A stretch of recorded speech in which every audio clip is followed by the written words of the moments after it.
Welcome to Grit, Real Stories of Recovery. My name is Paul, and I'll be your host. Please note that this podcast is uncensored and may contain material that is not suitable for all audiences.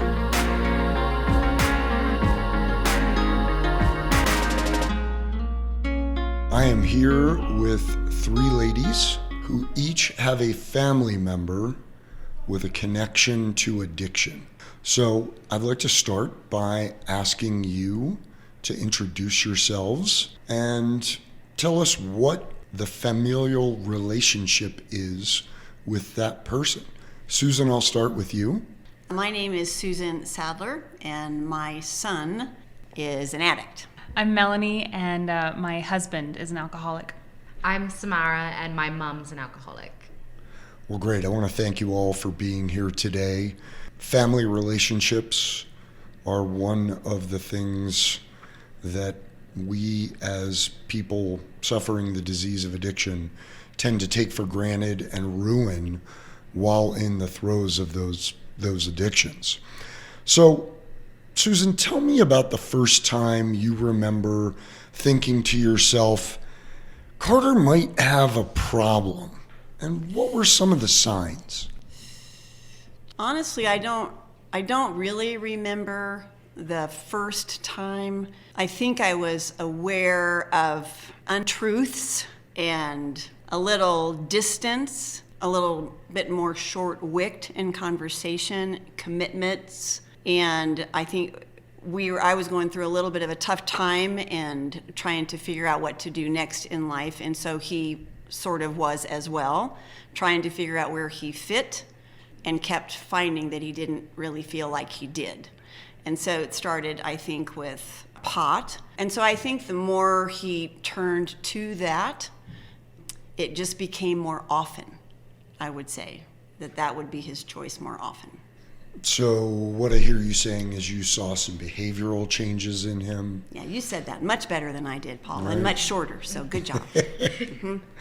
Yes. What age would you say that was? I would say maybe early 20s. Okay. Mm-hmm. So not like most kids in high school when their parents start seeing these behavioral changes and have those concerns. So Carter started a little bit later. Great. Samara, what was your experience with your mother?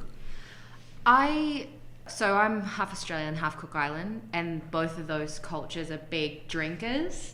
And so I didn't think there was anything sort of off until when I was in American education, and you just kind of, on the school ground of telling a story of, man, they really went at it last night, and I didn't realize how much alcohol was being consumed was actually weird until a friend pointed it out.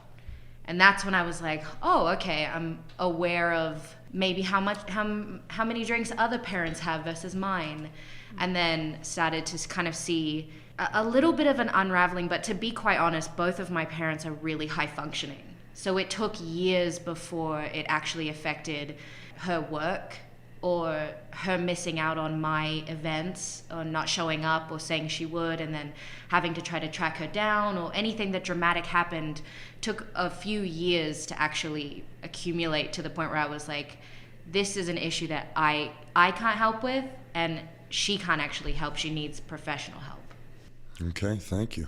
Melanie, what was your experience with your husband?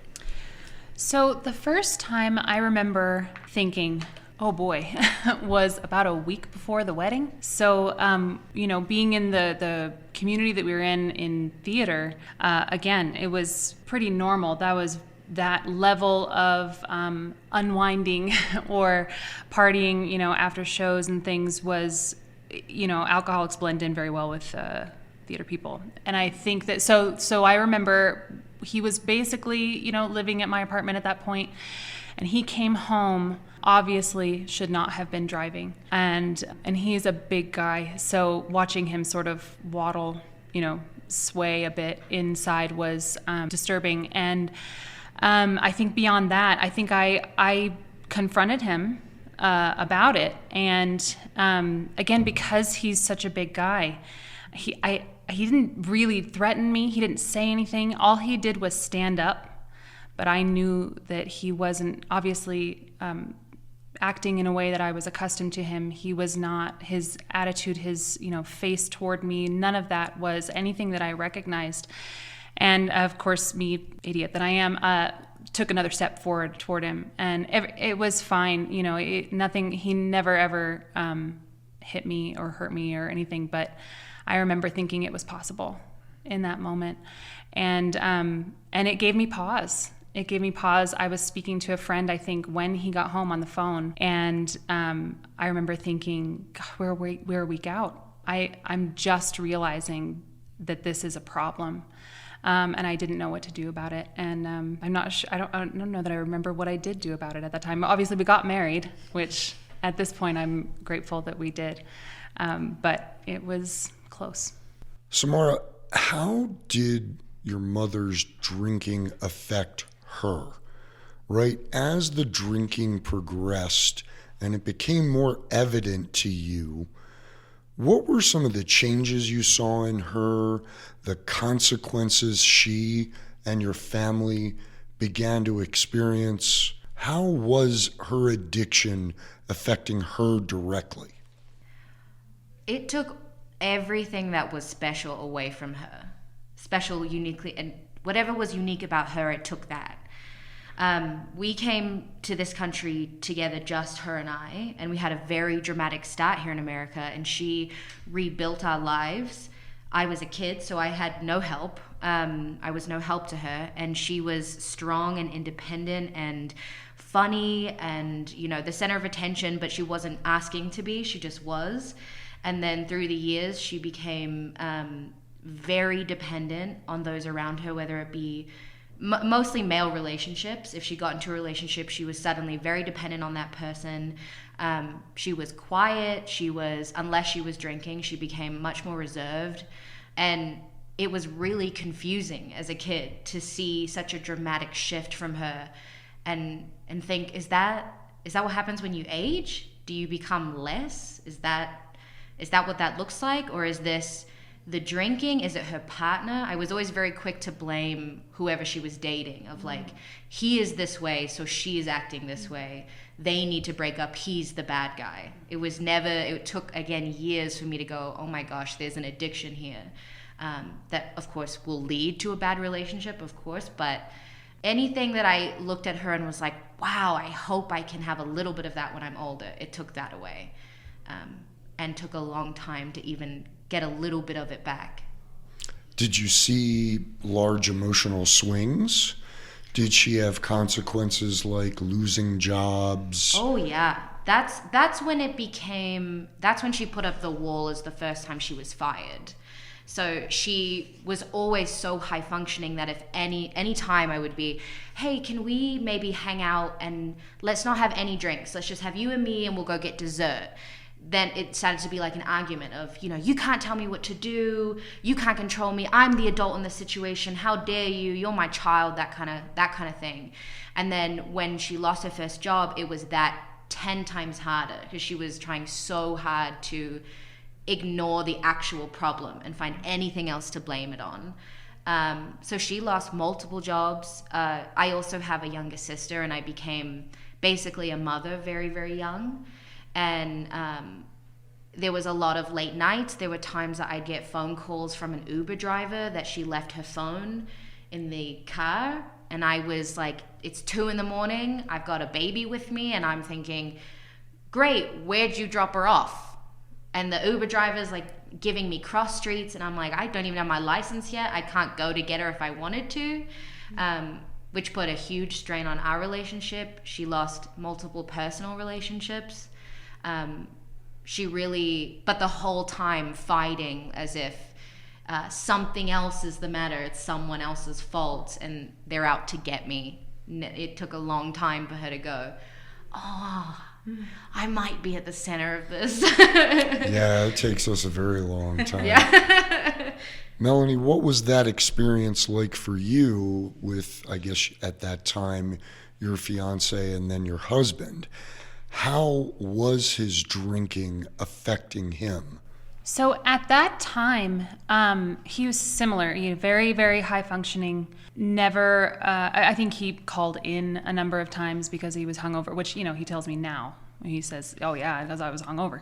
So it started to increase, and it started to, like a lot of couples, I think, when we'd go out, everybody else would get the fun part of him, and he's the guy like everybody wanted to have a drink with. So they gravitated toward him, and usually with a drink in their hands, and steadily it got harder and harder to get him home, or But again, like it wasn't obvious to anybody because he's a big personality, and that's just who he was. So it wasn't until much later, really after our daughter came into the picture. I mean, there were certainly issues. There were, again, the biggest thing for me was seeing frequency of getting home when he clearly should not have been behind the wheel, which I've always had a big problem with. And it seemed that no matter what our plan was, because, I thought we could just make a plan. Because that's what I did, right? I made a plan. Either I'm having one drink, or I'm getting a ride, or, that was easy. It's like, no brainer, but that didn't work, obviously. So it was really when responsibility confronted him head on with a child that his addiction, I think, started pushing back, and then things started to get harder. And then it was like, okay, so we'll just drink at home. Oh, we'll just, but even then it was everybody leaves, I get the aftermath, and it was becoming less and less fun. So it mainly it affected relationships. It did not really affect his job, except for his motivation within it. He didn't really have a growth mentality, so to speak, at that time. It was a job that he could do that didn't impede that part of his life. So it was mainly our relationship that was affected. And how did that make you feel? Kind of knowing that this is happening and trying to maintain some sort of status quo, but what was going on inside? I'm an optimist, and so I classically, and now that I'm in Al-Anon, I can look back, but I look at it as, I always thought it was getting better. I always thought we're getting a little better. It's getting a little better. Oh, he's just going to do this. We're just going to do it this way. It's getting better. And then, of course, the bottom would fall out. And he, the next day, of course, always had genuine regret. I could tell it was genuine. And it was always, maybe I should back off for a while. Maybe I should have less, or maybe I won't drink for a while. It was always temporary. And I got to a point where I had to say, well, are we looking at all or nothing at this point? Are we at a point where we're looking at all or nothing? And it just, it took, I don't know, it took hitting many bottoms before we got to a better place. But it made me feel, the brunt of it all. And of course, it feels like, why am I not enough? It's a classic feeling. Why am I not enough? And especially when my daughter came into the picture, why are we not enough? So that, I started resenting certain friends. I started resenting activities. I started resenting shows because I knew what that meant. It meant that, no matter what we agreed about, well, somebody was going to be there, so there was going to be an excuse to go out afterward. And I knew, at that point, I'm not going to sleep that night. I don't know when he's getting home. He's going to start answering the phone less. And I was becoming a less fun person, especially he used to say, it's so great that, we're trustful and, you let me go do my thing, you do your thing. And that was getting less and less and less. I was less okay with him going out because I didn't know what was going to come back, if it was going to come back. So I started to sleep a lot less during that time. And I did feel like less important than partying, than socializing, than ultimately drinking. I think you touched on something too that is what kind of hurt the most for me. One is the why am I not enough? It's my mum, right? I watched her be this amazing, strong person and literally rebuild our lives, and then suddenly it was like I was getting pushed out of the way for the fridge.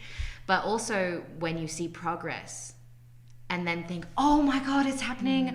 Okay, good. Okay, yes, I'm going to support her. Let's throw her a party. I'm going to bake a cake. I'm so excited. And you feel amazing. And then all of a sudden it's like the next weekend and it was like, well, it was a work function. What am I supposed to do? This is what everybody does.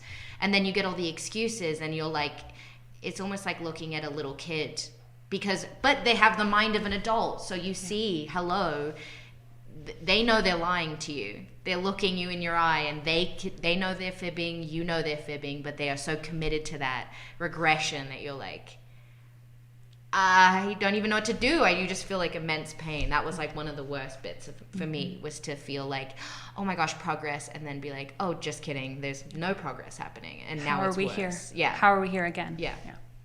Yeah, and when you're with somebody who is a really good actor, you think, okay, all right, let's do it. And I am the worst rescuer, because I felt like if I don't believe in him, if I don't give him that choice and that chance, where is he going to get it? So he's not going to get it. We're parents split, and he could schmooze anybody into any job, and he would start to work, and then he would begin to steal, or he would take things that from someone else that didn't belong. And he had a trail of broken trusts, broken relationships, and yet he kept going. And it was kind of like, how far are you going to go before? Was there any point at which the three of you felt like you were enabling your loved one? Talk about that.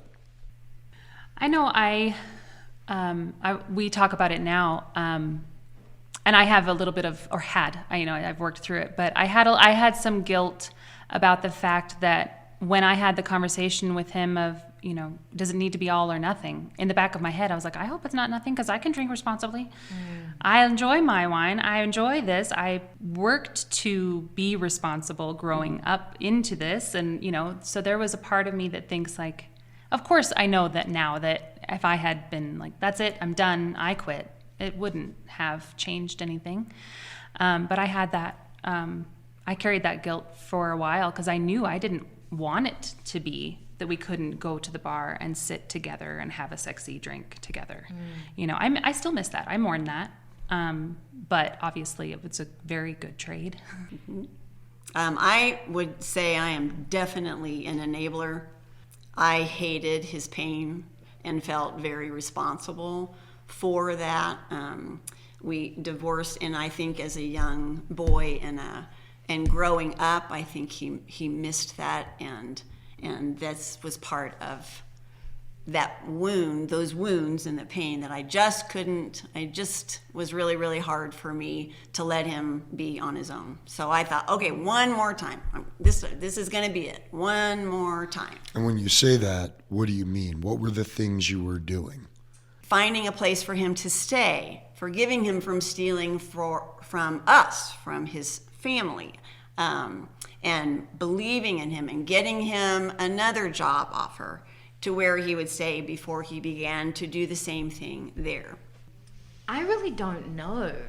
And this is an interesting question for me. I feel like I need to kind of go back and look through some things and study.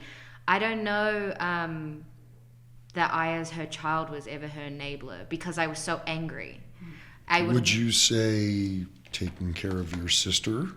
That's what I was thinking. I did. And I think when I was a teenager, I felt like I wasn't choosing. It wasn't an option. It was, well, what else is there to do, right? I felt very kind of trapped. I was never asked, like, hey, can you watch her tonight? It was like, this is what you're doing from 6 p.m. to 8 a.m. the next day kind of situation. So maybe, yeah, not putting my foot down there, but at the same time, how big of a foot does a teenager have to their parent? when it wasn't dangerous at that point to the baby. That would be different. There were times that when she was pregnant, she didn't drink, but her partner at the time was a drinker and a drug addict, and there would be explosive arguments. And in my head, I was like, if this happens and the baby's in the room, 911. I'm not messing with that.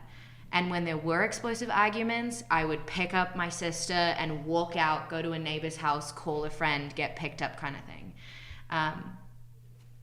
So maybe that was my enabling. It's like not calling the police, not getting law enforcement involved.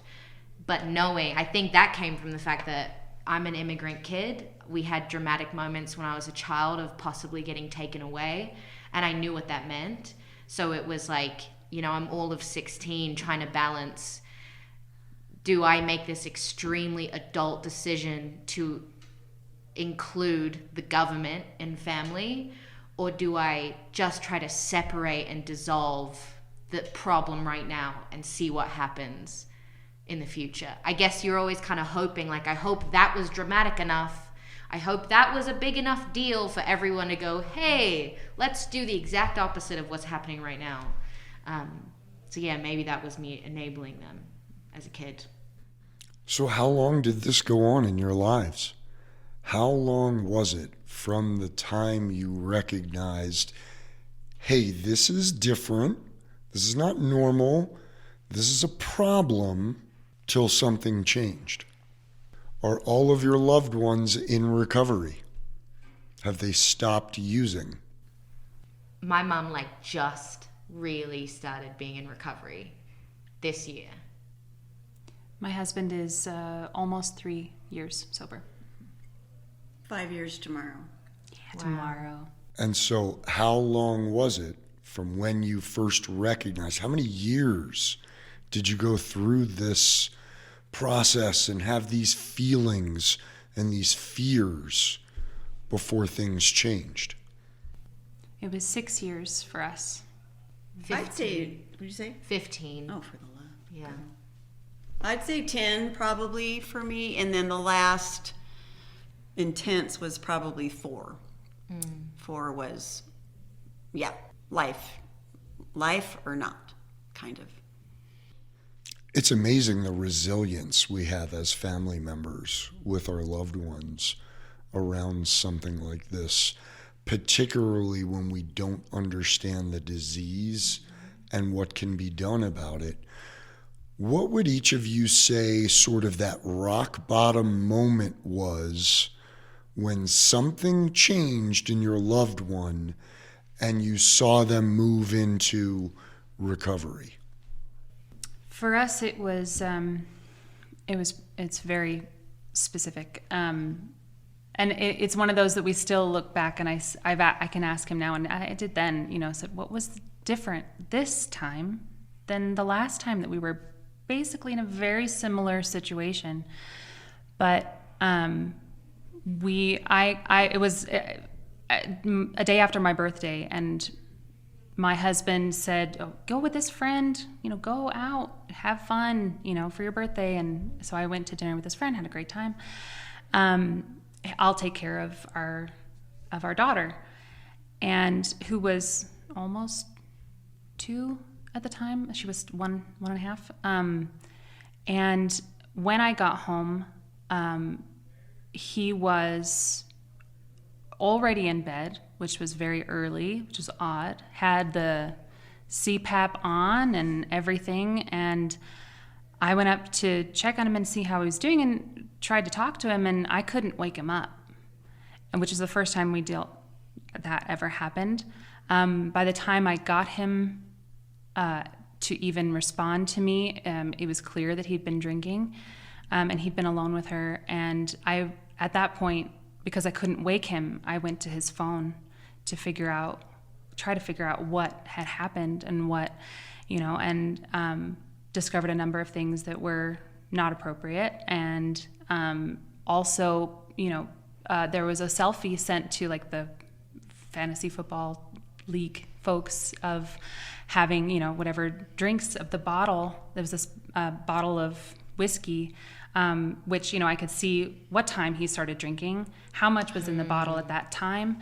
And in that whole scenario, he gave my daughter a bath. And it's in these times when I'm angry that I say mine instead of ours, Yeah. And I couldn't wake him. And it wasn't until much, much later that, and at some point, he got up, and I wasn't sleeping, of course. I think I don't remember. I think I was crying with this friend. That friend stayed with me for a very long time. He woke up at some point, threw up everywhere, and then went looking for his phone. And I said, are you looking for your phone? Because you don't want me to see it? Because it's too late for that. It's too late for that. And I could see some flash of, cognition briefly, but it was a very long night. And it was around 3 a.m. we ended up talking. And he sat on the end of our bed and just sort of admitted to just all lies that had been happening. He says it was a real God moment. He said, I heard, aren't you tired? Aren't you tired? And he was. And that was the beginning of, it was in the morning and it was a hard, hard morning. And we talked through the night. I cried, he cried. I thought everything's over. And it was in the morning that he said, I think I need to go to a meeting. And it was the first time he'd ever said that. It was always, I think I need to step back from drinking. I think I should not drink for a while. It was, and this was the first time he said, I think I need to go to a meeting. And I said, I agree. And, that was the start of getting help. Boy, I'll never forget. That's for shizzle. It was Easter Sunday was the culmination. I'd say a little bit before that was a fatigue, otherworldly of, I can't do it. I think I'm hurting things more by always rescuing him. And so I told him, and we had thought about step dinner. I had a nephew who had checked in or looked into it before. So we knew about that and said, here's what we're going to do. And so you need to make an appointment. And I told him he couldn't stay with us anymore. And I had to say no. And so I began to say, I'm happy. I'm available to show you around if you want to go and find where the Denver Rescue Mission is, because you're going to need a place if you don't have one. And so he thought about it. He called and got the hours. And I will tell you that I'm a believer. And at that point, I knew that the only way that Carter was going to be able to save himself and want to enough would be for me to let him go. And that's so scary because you don't ever know if you're going to see them again. And so Easter Sunday, that happened, and his dad took him and dropped him off at the Denver Rescue Mission and said night. And he had an appointment the next morning with Step Denver. He had to get himself there. He had to figure out the bus. He had to figure out everything. And then I went and picked him up while he was waiting to find out if he had been accepted. We prayed, we cried, and he was just in a place of, I don't know where else I will go. And they called and said, yes, and you need to be here, and to be able to let him go, because you never know, if you're gonna, all those nights that you're wondering, is the phone call gonna be a hospital? So he had to be strong enough to take that first step, because he was gonna have to be strong enough to take the step every day, every minute for the rest of his life. And so that was it, hands down, for my family and me and him. Mine was a little drawn out. I moved to Denver to put some good space between my mother and I, and because I couldn't watch it, and I couldn't be someone she depended on. So I moved and got my own place and was very much in control of phone calls. So I put all these rules up, these boundaries up of, do not call me if you're high, do not call me if you're drinking. And I would know, you can tell, and she would try her hardest to pretend like she was totally fine. And so I always tried to be respectful and say, I'm going to get off the phone now, because the whole hang up thing was just dramatic, and I didn't want her to have sort of fuel to throw at me next time. So I had all these rules in place, and I thought, okay, we've got space, we've got rules, this is going to work. I went back for Christmas, and she's hiding alcohol in water bottles, and she's working throughout Christmas, and I'm with my sister, and I went to ask her a question, and I could smell it. And I had this shock of like, not only has all of these rules done nothing for you, but it's like a holiday. It's a special occasion, and you never see me. You never have your children together in the same room, and that bottle's the most important thing. It was very, very shocking to me. So I thought, I'm clearly not doing the right thing. I'm not putting maybe enough boundary. I don't have enough space. I couldn't figure it out. And so for a while, I did kind of, we didn't speak for months and months and months, which was very weird. And then when we did speak, she was angry. And so I'd be like, we can't talk about it. You're too angry. Call me back when you're not angry. I do want to talk to you. And then it would go months and months and months again. And so Christmas eventually came back around, and I said, I'm not going to stay with you for Christmas. I'm going to stay with a friend. I will pick Liza up. We can go do things as a family, but I'm not coming to spend the night. And it was very much like, oh, your sister's going to be so disappointed in you. Like, why do you hate her? You need to just get over it. This is Christmas. This is special. And I would get angry and remind her that if Christmas is so special, why does that same rule not apply to you and what I need from you? So I would pick her up. She deliberately, threw a fit and didn't come to any of the things we had planned. She would find a way to get out of it. Then she did drink, and so I ended up taking my sister to her dad, and I was like, I'm not staying the night. And she was trying to use everything to get me to come back, and I was like, I think that's what I have to do. I think I have to show her what actual separation means. I'm going to be there for my sister, but I don't actually need to baby you. I don't actually need to come rescue you. So if you want to choose to live this life, this is the consequence of that. So after that Christmas, which was this last Christmas that just passed, she seemed really shaken, and I didn't get any more angry phone calls.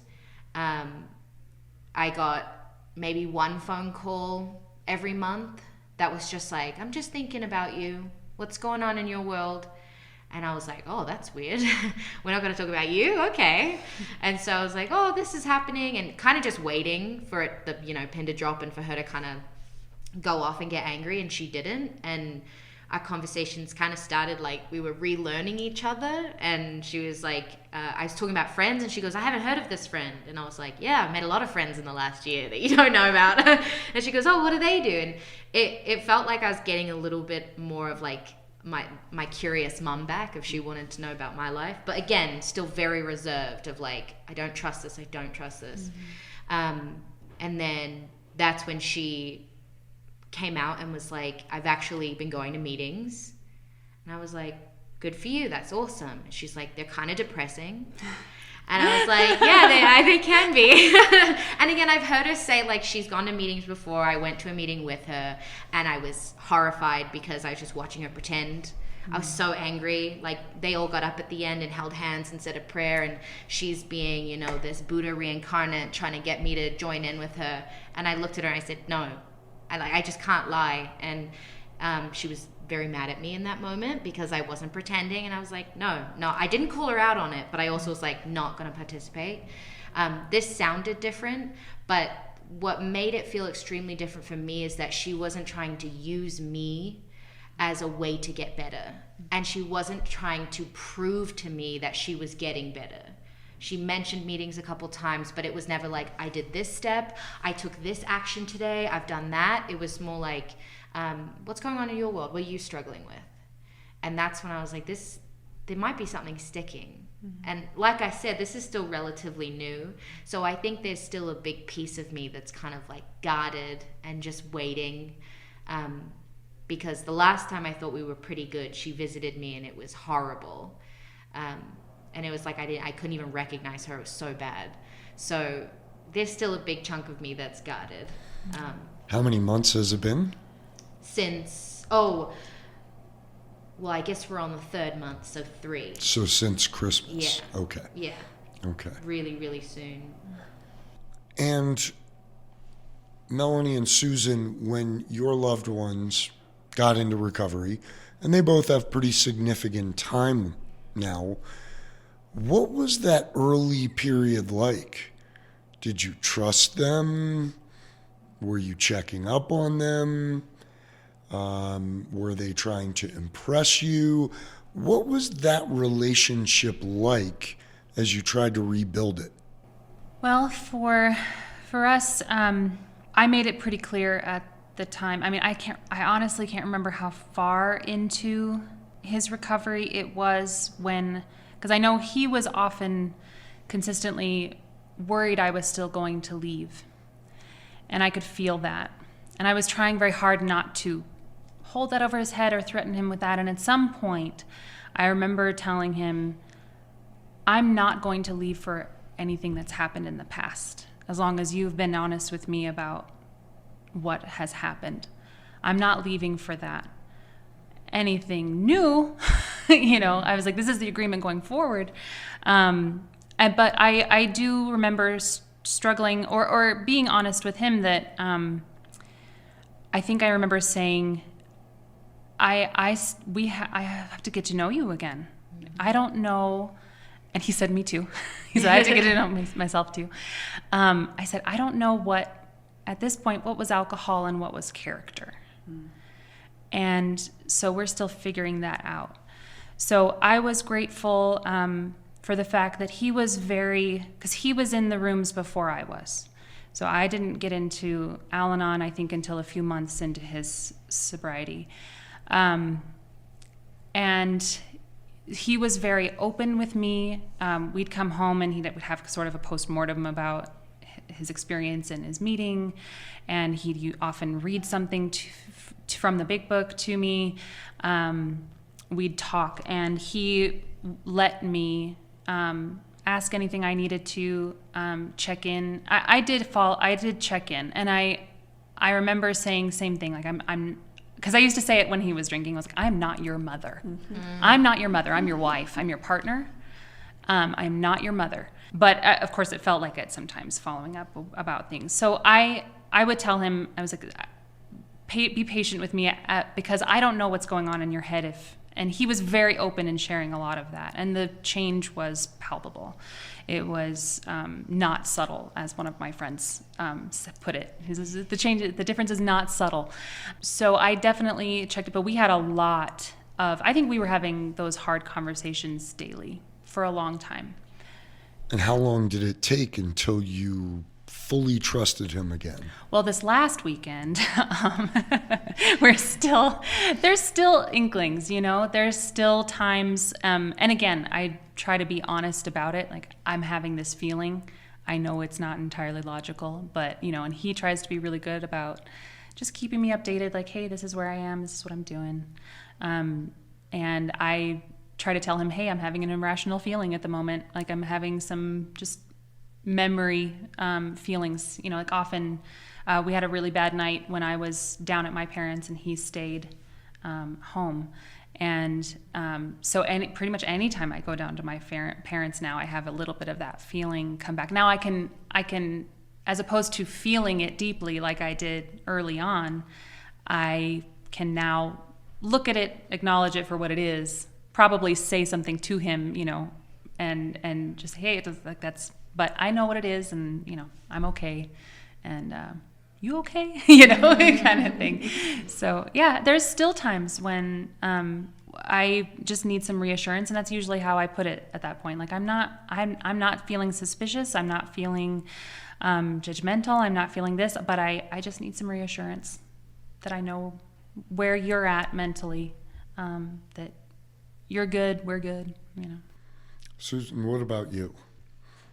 I will say his time at Step Denver, this is a program that's designed for him. He has to be able to make it work. It's not about me. The healing and the stuff that he goes through, the rules, the real life consequences, that there's nobody to help, pick you up. I mean, it's just legit. And in order for him to know and love his sobriety and believe in himself, it was really good for me to know that I had to let him. So it was another letting go, and it is his decision, each day, each minute. He has asked along the way, since he's has been in the program and feels very strongly about the organization, obviously. But he asked me early on if I would UA him, if I would buy some of the cups and surprise him anytime. I said, well, I absolutely would. I'd be tickled to do so. And so now I know how that goes. And so I continue to do that. Shortly at the end of his program here, we went on a big, huge family vacation, which could be, enough to have anybody. Yeah, because my family's huge, and we had this plan, and he got the special okay to leave, and he was nervous because his cousins he had done different things with, and he was going to be in our family on a vacation with no use of anything. And so he asked me if I would, so we did. I UA'd him every morning. I wouldn't let him know when. He wanted to do that. He came up with that idea because I think he understands his weaknesses and wants to be able to include people in those decisions. I trust him to make good choices. I don't know. I'm hoping that this is a forever decision. But when he began to show me that it was important to him to say no to things, find a different way to go out after a show, figure out that stuff on his own, then I began to see that he wanted it, and it wasn't just for me. Each of you described your loved one changing their behavior, right? Because historically you'd hear them say, it's going to be different. I'm going to change. I won't do it again. I promise. It's not that bad, right? And each of you described a point at which your loved one started doing things differently without telling you what they were going to do, right? And that's kind of that moment for many family people that give us hope that, all right, this might stick, right? Because we've had so many hopes that this will be the time, right? If you had a magic wand and you could have someone tell you one thing you wished you would have known before or during your loved one's addiction, when you were into the problem, you knew what the problem was, and you were having all these feelings. That's a hard one. Yeah, there's so many. Yeah. I would have given myself a rundown of everything that was to come so I could be mentally and emotionally prepared. And what are some of those things? I think the thing that first popped into my mind is that the heartache, I mean, for me, it was my mum. And I had a very close relationship with her. And I went to her for everything. We had a great relationship for many, many years. So I felt like I mourned the loss of my mum. And I felt so alone. And no matter how old you get, you always have that little girl inside you or that kid inside you that just wants your parent to pick you up and just hold you and say, it's going to be okay, it's going to be okay. And with each year and more drinking, she couldn't even pretend to say the right thing. So I guess I would have just told myself that heartache and that pain will go away, and it doesn't make you less of a person to not have that love coming from her. Because she was all I had, I was like, wow, if my mom doesn't love me, I'm unlovable. I I'm still practicing actively how to love myself, but at that stage I hadn't even started. So how am I ever going to love myself enough that I don't need my mum's love, or that it doesn't affect me? And I don't think you can.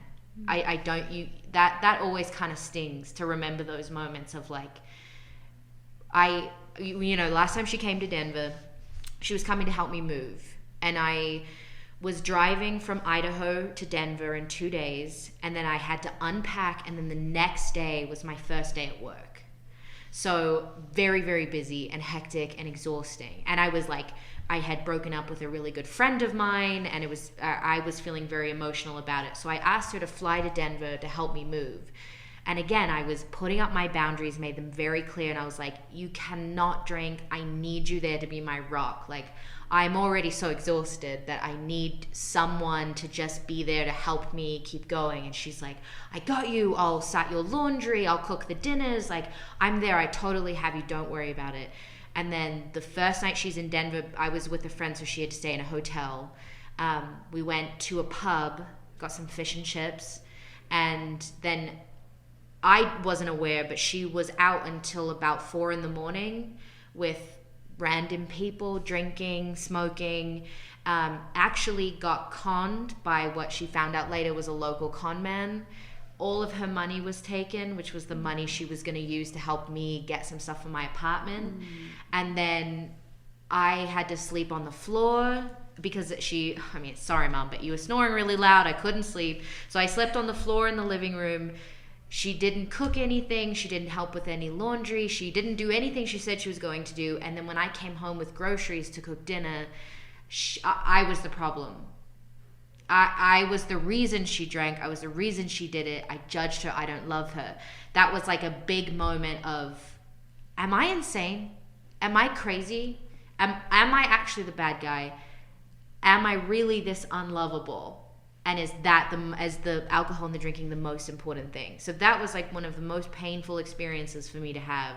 By the end of it, I just felt worthless, and that all the work we had done before led to nothing. And that not only did I not have a lot of love for myself, but I had none from the only family member I had in this country. So if I had a wand, I would wave it and tell myself that someone being unable to love you at that moment does not make you unlovable. And it does not mean you don't have the power to love yourself enough to find that from within, and then also find people that will unconditionally love you. That's what I do, I guess. Susan? I think that I would stop rescuing earlier, way earlier. I feel real responsible for that, and I get to mess with that with my own darn self. But I think I would like to have learned and to be brave enough and strong enough to be able to let him go and let him feel the consequences of his behavior earlier. I think I would have liked to have done that for him and for me. My parents said the same exact right? thing. Mm-hmm. Right? It's the hardest thing to do as a parent, right? You're genetically programmed to protect, help your child, and understanding, what they said to me when I asked them this same question was, I wish we would have known that not helping you and cutting you off would have gotten you better more quickly than us stretching it out by enabling you. Melanie? He is the person you think he is. And I had that question. I think I said it to my mother when everything blew up. I said, did I make a mistake?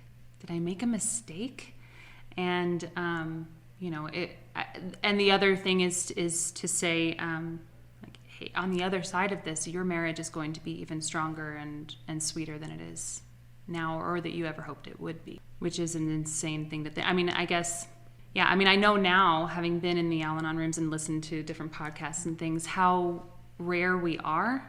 But I love the fact that we are an example that it is possible.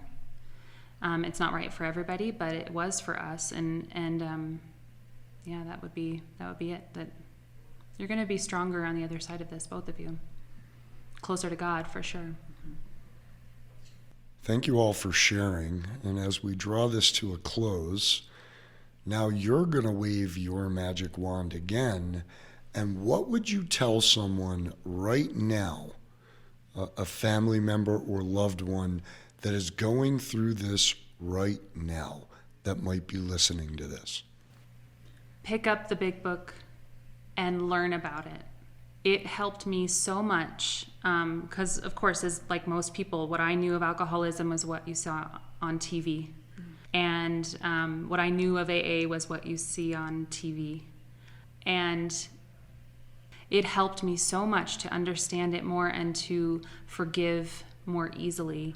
And I'm sure, I don't know, I can't say from experience what it would have, how it might have helped me when we were in the throes of it all. But it helped me so much to understand, because I can't understand it. I can read about it, I can hear him tell me these things, but none of it made sense to me. And so it just felt like I wasn't enough. We weren't enough. We weren't important enough. We weren't, so I'd say learn about the disease, or learn about the allergy, whatever it is that, people call it different things, but it was so helpful for me to understand that my loved one was struggling as well, and that there are ways that I could and could not help, and ultimately, I couldn't fix it. I couldn't do it. Just support the best way I knew how, but I would have known better had I been more educated on it. Susan? I would tell someone that it's the ultimate gift of love when you feel like you can't do anything else, to love them where they are and love them hard, and to find a support group, find someone that you can be educated with, find out what is out there, what's available, love them, continue to love them, but walk with them and let them go. I think there's something crucial in there, which is the love that they need is not the love they're asking for. Exactly. Very nice said. That's a big part of it. I am a big proponent of therapy. I've been in therapy for years. It took me a long time to find one that I enjoy and that I trust. And he's taught me a lot about healing, and it's sort of twofold. There's an intellectual side of understanding, and then there's emotional healing.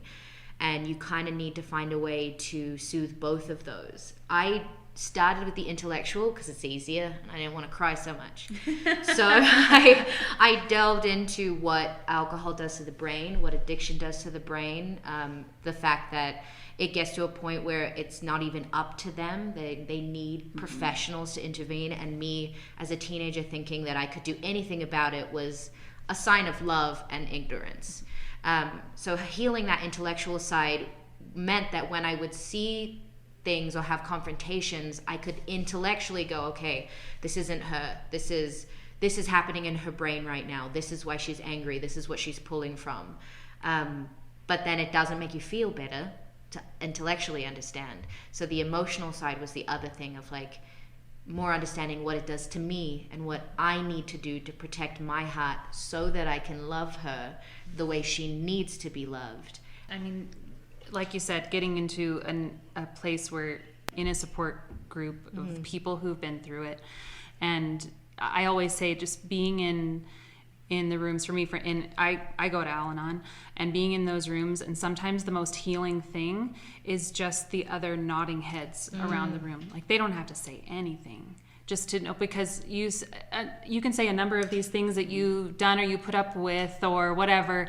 To other people, they think you're crazy. They don't get it. They'll just leave, get out, go away, And that wasn't my choice. I mean, that's not the choice I wanted to make. So to be with people who understood, and then, like you said, who could also say, hey, you got to read this, you got to learn about this, and remember it's not your fault. And that's the thing almost every family member shares, is I feel like I'm unique, alone, this is happening only to me? Did I not love them enough? Was I not good enough? What did I do wrong? And then when you're able to find the 12-step support group and you learn, wow, there are many people going through exactly what I'm going through, feeling exactly what I'm feeling. And maybe the names, places, faces, experiences are different, but the consequences and the feelings are almost always the same. And we all learn that this isn't about us at all. This is about our loved one, and I can still love them. And as each of you has said at one point or another, there's a point at which if I want them to get better, I have to let them go and do that on their own. Ladies, I can't say thank you enough for taking the time to share, be vulnerable, and hopefully this is going to help someone that's listening to this. This podcast is being brought to you by Step Denver Men's Residential Addiction Recovery Program. Step Denver gives men with nowhere else to turn the opportunity to overcome the consequences of addiction through a program based on sobriety, work, accountability, and community. For more information, visit stepdenver.org.